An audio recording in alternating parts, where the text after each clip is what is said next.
My wife cheated on me with my twin and thought I wouldn't find out. It's raining again. Cold, relentless drops tracing lines down my living room window like they're trying to remind me of every moment I should have noticed. The kind of night where the silence buzzes louder than any noise. I sit on the couch, alone. One dim lamp in the corner barely lights the room. In my hands, an old photograph. Me and Nate. We must have been about 9. Identical grins, scraped knees, arms thrown over each other's shoulders like we were born fused together. Growing up, people couldn't tell us apart. Even Mom sometimes hesitated. "Nate? Will?" she'd say, squinting at us, as if she didn't carry both of us inside her. But we were never the same.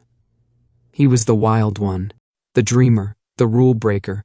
Charisma leaked from his pores like he didn't even try. I was the steady one, the planner, the one who kept our world from falling apart when he blew through like a hurricane. I worked hard, stuck to the path, built something solid. We shared everything. Bunk beds, baseball gloves, secrets whispered under blankets after bedtime. I just never expected we'd share her. When Lauren came into my life, I thought I'd finally found something, someone that was only mine. But Nate, he always had a way of getting what he wanted, didn't he? Now she's gone. They both are. And all I have left is this apartment full of silence, a photo I can't put away, and a bitter taste I can't wash out of my mouth. Funny, isn't it? We looked exactly alike, but only one of us knew how to stay loyal. I used to know every line on her face. The little crinkle beside her right eye when she laughed too hard, the way her mouth curved up just slightly, when she was proud of herself but trying to play it cool. For 5 years I've woken up next to Lauren and thought, how did I get this lucky? She's the kind of woman who walks into a room and everyone turns. Not because she's the most beautiful, though God knows she could be, but because she radiates this presence. She's smart, sharp-tongued in a way that's charming, not cruel. The kind of person who remembers your dog's name and your birthday even if she's only met you once. That's what drew me in. That, and the way she made me feel, like I was the only one in the world who really saw her, and that she saw me back. Lately, though, it's like she's looking past me. It started small. Things you almost convince yourself you imagined. New lingerie, expensive and unfamiliar, and never worn in our bedroom. Late nights at the office, work dinner she hadn't mentioned before, texts she'd smile at, then hide behind a locked screen. A few nights ago I walked into our bedroom, just a minute too early, I guess. She jumped like I'd slapped her, yanked the phone close, screen down. "Just work," she said with that airy laugh. "God, you scared me. Just work." I wanted to believe her. I wanted to believe her. She's my wife, and I love her. But why does it feel like I'm already losing her? Our house still looks the same. Soft gray walls, warm light, her favorite candles on the coffee table. She still kisses me goodbye in the morning, still asks how my day was. But there's a chill now just beneath the surface. A pause too long before she answers. A smile that doesn't quite reach her eyes. And maybe I'm paranoid. Maybe I'm working too much, and my mind is spinning shadows into monsters. But I know her. Or, I thought I did. Something's different, something's shifted, and I don't know how much longer I can pretend not to see it. Nate came by for the weekend. It wasn't unusual. He'd done it plenty of times before. A few days here, a few days there. Drop his duffel on the couch, drink all my beer, leave his laundry in the dryer. That was just Nate. But this time, something felt off. Lauren lit up when she saw him. I mean, full-on lit up. Like someone had plugged her into a wall socket. "Nate," she said, throwing her arms around him like they hadn't seen each other in years. Not 6 months. "God, every time you walk in it's like deja vu. I swear if you were shirtless I'd get confused." She laughed. Nate laughed. I didn't. We've always looked the same. Same height, same build, same stupid cowlick in our hair. But Nate was the wild one, the fun one. He had tattoos I didn't, stories I'd never tell. When we were kids, he could break a vase, blame it on me, and Mom would believe him. He'd flash that grin and somehow the world bent around it. I never minded. Not really. Until now. Lauren and Nate moved around the kitchen like a practiced pair. She chopped, he stirred. She tasted the sauce off his spoon. She touched his shoulder once, lightly, and left her hand there a beat too long, not enough for most people to notice. But I did. I told myself it was nothing. I'd had a long week, I was tired, reading too much into it. Still, that night, I watched them like a hawk. I watched the way she laughed at every dumb joke he made, the way her eyes followed him as he left the room. Later, while Nate was in the shower, I went into the guest room to grab a spare charger. That's when I saw it. His bag open on the floor, a crumpled movie ticket sticking out of his jacket pocket. 2 seats, late show, Wednesday night. The same night he'd told me he was catching up on freelance deadlines. I stared at the stub longer than I probably should have. There was no name on the second ticket, no damning proof, but it didn't matter. Something wasn't right, and for the first time in my life, I felt something I'd never felt toward my brother before, suspicion. I told Lauren I had a business trip in Chicago, 2 days, client meetings, long dinners, late flights. She kissed me on the cheek that morning and told me to bring her back something sweet. I said I'd try, but I never got on that plane. Instead, I checked into a small hotel, 15 minutes from our house, one of those places business travelers use when everything else is booked. It had scratchy towels and cable news playing in the lobby, but the windows gave me a decent view of our street. For the first 24 hours, nothing happened. She went to work, came home, cooked herself dinner, scrolled her phone, lights out by 11. I started thinking I'd lost my mind. And then came day 2. It was just past 6 in the evening. I was halfway through a room temperature coffee when I saw her walk out the front door. She was wearing a tight black dress I'd never seen before, the kind of dress that gets you noticed. Heels, lipstick, hair curled like it was a special occasion. She stepped into a waiting cab without even glancing around. 10 minutes later, Nate walked out of the same house. No suitcase, just his phone, his jacket, and that same damn grin. My heart thudded in my chest as I followed them. The cab ride wasn't long. They ended up at the Warwick downtown. Luxury, valet parking, the kind of place you only go to for one reason. They didn't hold hands, they didn't kiss in the lobby, but they walked in together, side by side, close enough to feel each other's breath. At the front desk, she laughed at something he whispered. Then they disappeared into the elevator. I waited 5 minutes, then I walked in. I don't know what I expected. Screaming, denial, tears.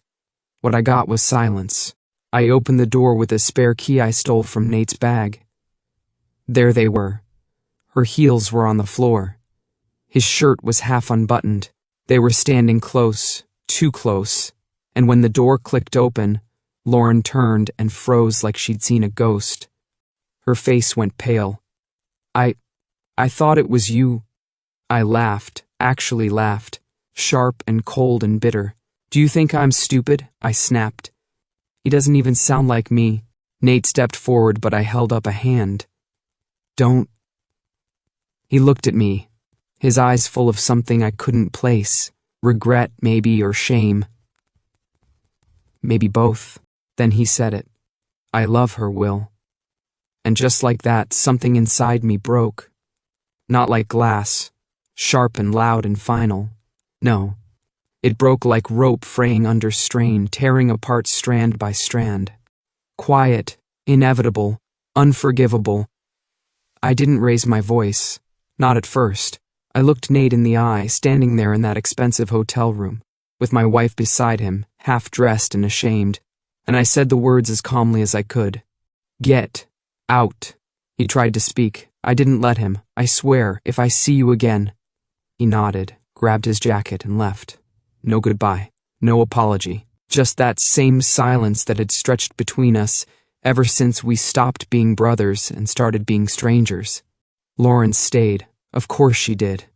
Back at the house, she stood in our kitchen like nothing had happened. Her dress was gone. She wore one of my hoodies now, oversized and soft, as if wrapping herself in me might excuse what she'd done. She made tea, like it was a normal evening. I didn't know it was him, she said. Not at first, I swear to God, Will. He acted like you. He said you wanted to try something new, that you were tired of routine. He said you didn't want to talk about it yet. I didn't answer, just watched the steam rise from her cup. He kissed me like you, held me like you. I wanted to believe it was you. I needed to. That was the first crack in her story. Wanted, not thought. You knew, I said finally. You knew the second time. And the third. Her eyes dropped. I didn't plan it. I just… What?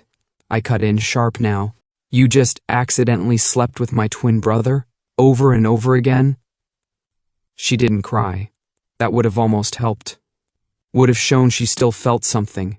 Instead, she just whispered, "He made me feel alive. You make me feel safe." It was honest. That's what hurt most. Nate gave her fire. I gave her shelter. She wanted both. The next morning, a letter slid through our mailbox. Nate's handwriting. I recognized it instantly. I'd seen it 1,000 times, matching mine almost perfectly. Will. I won't make excuses. I crossed a line I can't uncross. I thought I loved her. Maybe I still do. I told myself she loved me back, that it wasn't betrayal because she'd already left you in her heart. But I was wrong. About her, about everything. You didn't deserve this. I ruined the only real family I ever had. I'm leaving town, for good. Nate. I didn't write back. There was nothing left to say. Lauren tried everything.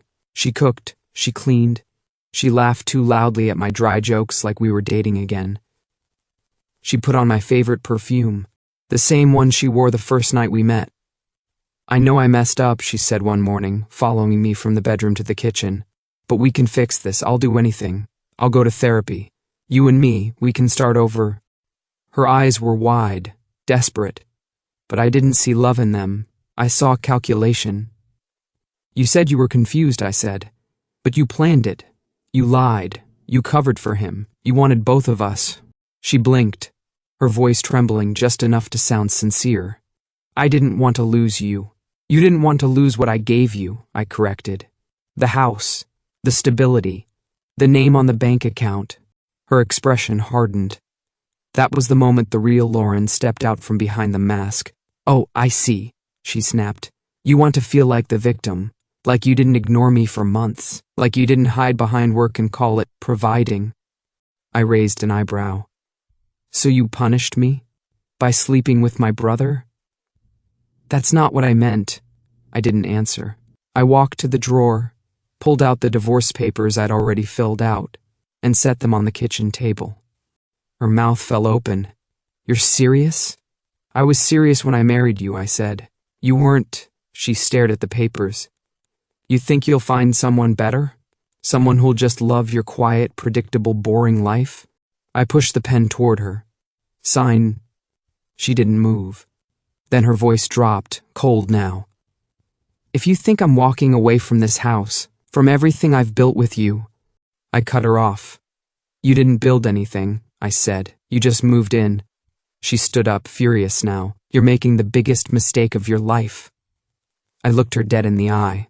No, I said. Sleeping with my brother was yours. 6 months had passed. The house felt emptier than ever, not because it was big, but because every corner still whispered memories I wanted to forget. I worked harder, buried myself in numbers and charts, trying to find order in the chaos Lauren and Nate left behind. It was easier than sorting through the wreckage of trust. My days blended into each other. Office, gym, quick dinners alone. No calls, no distractions. Just me in the silence. Then one rainy evening, she showed up. Lauren, disheveled, eyes swollen from crying, clothes that no longer fit, like her pride. She stood on the doorstep, trembling. I messed up, she whispered, voice barely audible over the rain. You cheated on me, I said, my voice cold, steady. You lied to me, played both of us. There's no going back, she begged, tried to touch my arm. I stepped back. She turned away, defeated. Later, alone in the bathroom, I caught my reflection in the mirror. 2 faces stared back at me, almost indistinguishable. But we looked alike, that was all. We were never the same. It had been almost a year. I wasn't looking for him. Honestly, I wasn't sure if I ever wanted to see Nate again, but there he was, sitting alone at a corner table in the coffee shop I usually went to on slow mornings. For a moment, I almost walked past without recognition. He looked older, not just in the lines around his eyes, but in the weight he carried in his shoulders. I hesitated, then took a seat across from him. We sat in silence. Neither of us knew where to start. Finally, he spoke. "I left town because I couldn't face you," Nate said quietly. "I didn't just lose a woman. I lost my twin." His words hit harder than I expected. I didn't answer immediately. After a long pause, I nodded. "Let's have lunch," I said. "Maybe it's time we try to rebuild something, even if it's just a start." As we talked, I realized forgiveness isn't about forgetting the past. It's about choosing not to let it define who we are now.